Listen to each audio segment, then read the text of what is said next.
explicar um pouco como faz o teste em equipamento SDH. O 5800 ele tem essa possibilidade, né, onde se eu for aqui em Select Test, ele tem, dependendo da licenciamento do equipamento, ele tem desde STM1 até o STM64. Então, nesse caso aqui, eu vou selecionar o STM1, que eu estou com o módulo STM1. Então, o primeiro ponto que eu tenho, uma vez selecionado STM1 ou STM4 ou 64, né, eu tenho o que a gente chama do mapeamento que eu quero fazer o teste. Então, ou seja, dependendo do caso do SDH, eu posso mapeá-lo, né, e medir a taxa de erro em um determinado canal ou então no container completo, né, no payload completo. Então, nesse caso, eu vou escolher, por exemplo, um AU4, que ele tem um Virtual Container, por exemplo, 4 ou 3.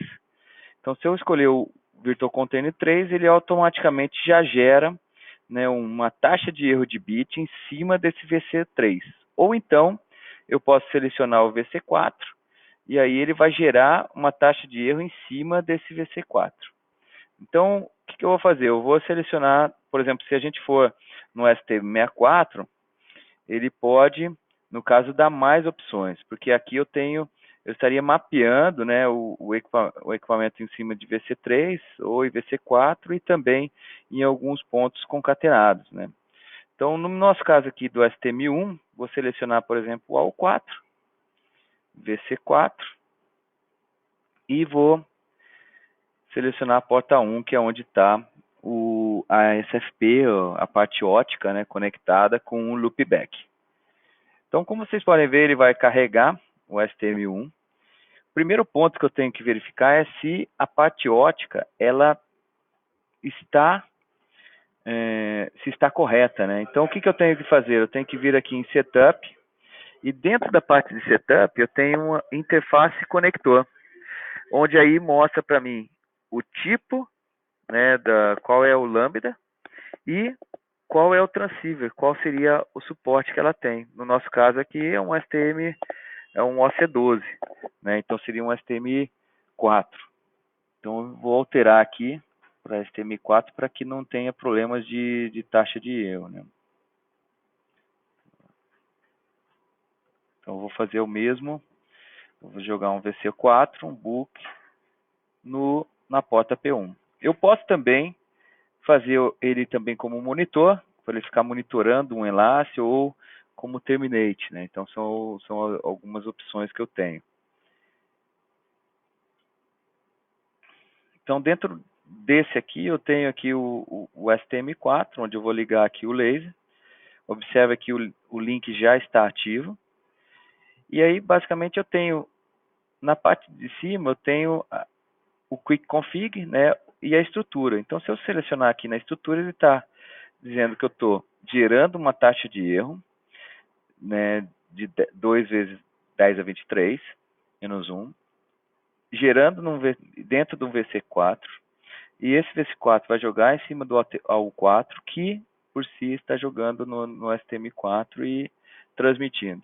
E esse mesmo acontece na recepção, que ele vai, no nosso caso, receber essa taxa de erro.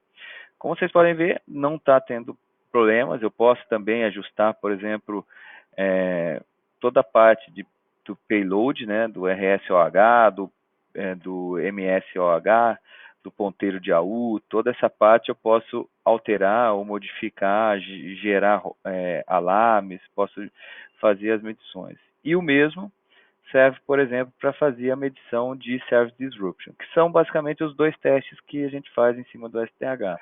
O primeiro deles é o taxa de erro de bit, como vocês podem ver está verde, né, significando que não houve nenhum problema de taxa de erro de bit. Eu poderia gerar um erro, né, para que aí aumente essa taxa de erro de bit ou algo desse tipo, né. E também a parte de Service Disruptions, que daí o que eu tenho que fazer? Tenho que vir aqui em SDH,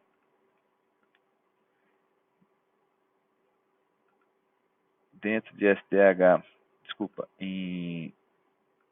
vamos ver onde está o Service Summary, Service Disruption Detail. Então, uma vez que eu tenho aqui Service Disruption Detail ou Service Disruption Summary, eu estaria medindo aqui a duração do tempo de comutação de um ponto a outro. Então, eu tenho que habilitar aqui, e aí uma vez que eu estou habilitado, eu estaria medindo o Service Disruption. Então, assim, os testes de SDH, em princípio, ele segue essas premissas, ou seja, tem que tomar um cuidado em cima do alarme, verificar se está gerando a taxa correta. Se eu quiser alterar a minha taxa de erro de bit, eu posso alterar para vários padrões, que é aí alguns dos tipos de testes também que são feitos.